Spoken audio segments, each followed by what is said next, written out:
Ang mga pagbabago na ginawa ni Nehemias. 13 kabanata.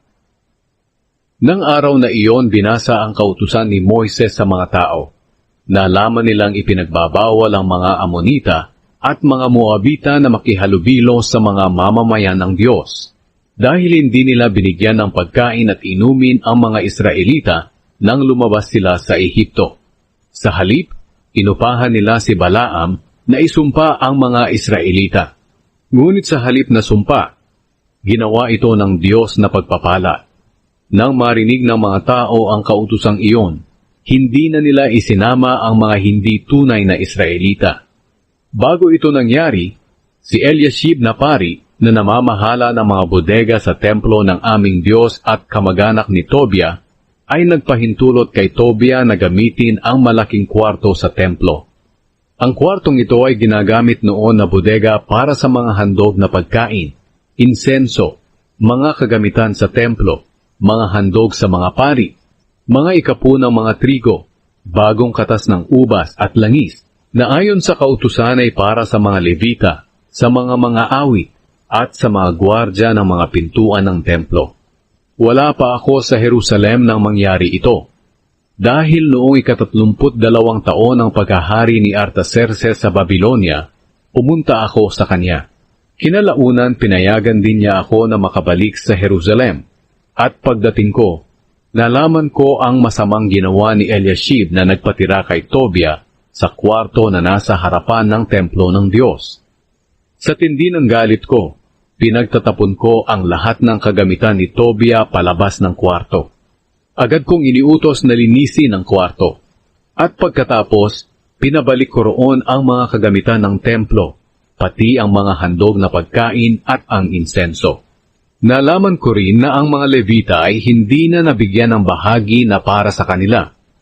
Kaya sila at ang mga awit na pinagkatiwalaan ng mga gawain sa templo ay nagsiuwi para magsaka.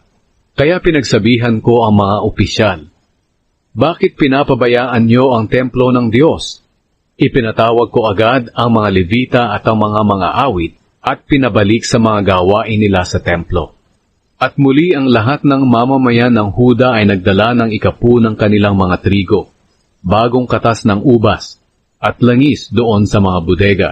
Ang pinamahala ko sa mga bodega ay si Shelemia na pari, si Zadok na tagapagturo ng kautusan, at ang Levitang si Pedaya. Pinatulong ko rin sa kanila si Hanan na anak ni Zakur at apo ni Matanya. Sila ang pinili ko dahil maaasahan sila. Ipinagkatiwala ko rin sa kanila ang pamamahagi ng mga pangangailangan ng kapwa nila manggagawa sa templo. Pagkatapos ay nanalangin ako, O aking Diyos, alalahanin po ninyo ako at huwag kalimutan ang tapat kong paglilingkod para sa inyong templo at sa mga gawain dito. Nang oras na iyon, may nakita akong mga taga-Huda na pumipisa ng mga ubas sa araw ng pamamahinga. Ang iba sa kanila ay nagkakarga ng mga trigo, alak, ubas, igos, at iba pang mga bagay sa mga asno para dalhin sa Jerusalem at ipagbili. Kaya pinagsabihan ko sila na huwag ipagbili ang mga produkto nila sa araw ng pamamahinga. Mayroon ding mga taga-Tyre na nakatira sa Jerusalem na nagdala ng mga isda at iba pang mga kalakal. Ipinagbili nila ito sa mga taga-Huda na nasa Jerusalem sa araw ding iyon ng araw ng pamamahinga. Kaya sinaway ko ang mga pinuno ng Huda at sinabihan, ano ba itong ginagawa ninyong kasamaan?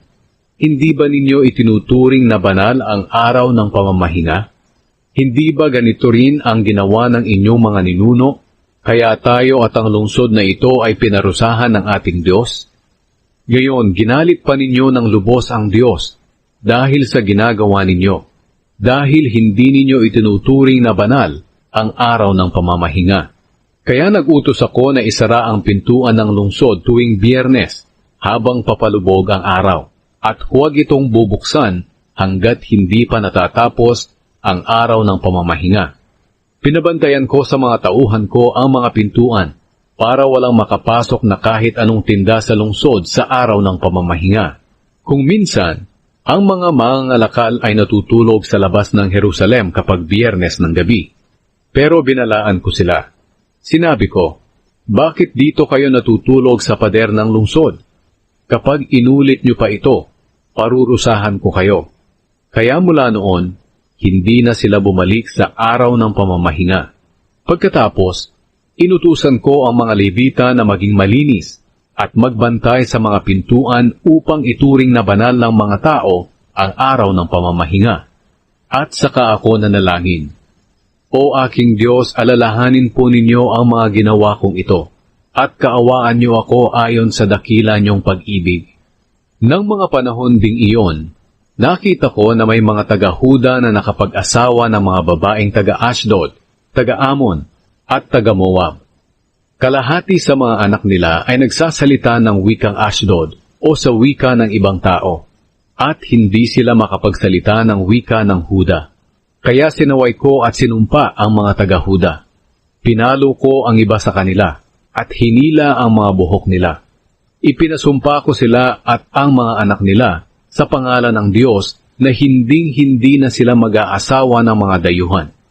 At sinabi ko sa kanila, hindi ba ito ang dahilan ng pagkakasala ni Haring Solomon ng Israel? Walang haring katulad niya saan mang bansa.